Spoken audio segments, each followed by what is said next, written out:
Fox News alert, new report suggesting the Tennessee gunman, born in Kuwait, raised in Jordan, may have traveled back to the Middle East in the last couple of years. This morning, the focus of the investigation turns to whether he had ties to any specific terror group.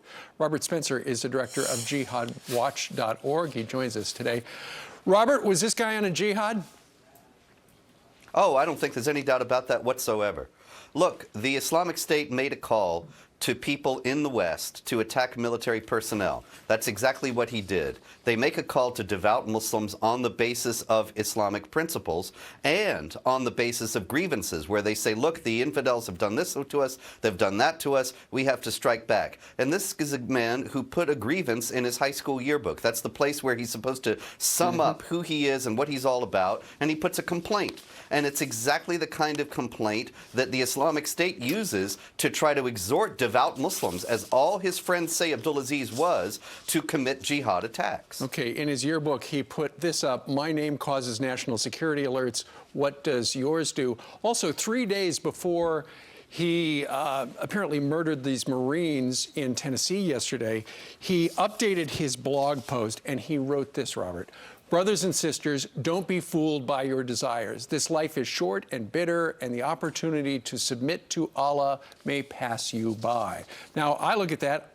I don't know exactly what that means. You look at this. You study this. What does it mean to you?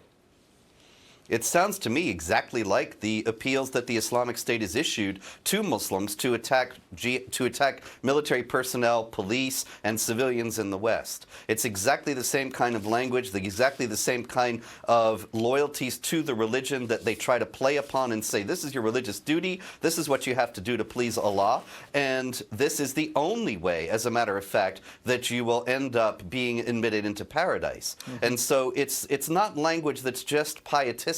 It's designed to lead to action, and to exactly the kind of action that Mohammed Yusuf Abdulaziz took.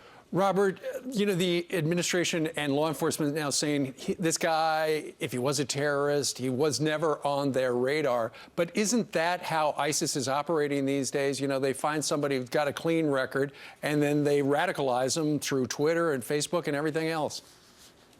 Yeah. Absolutely. Look, they have a whole manual called How to Survive in the West. And it says, try to blend in as much as possible. Don't appear to be overtly Muslim. Don't carry around a Quran. Don't have a long beard. Don't wear a kaftan. Wear Western dress. Don't give anybody any indication that you might be somebody who would do something like this. And we see it again and again after these attacks, that all the friends say, well, this is the last guy I would have thought would have done something like this. That's exactly what ISIS wants. And that is exactly what this guy's neighbors told us live on this program an hour ago.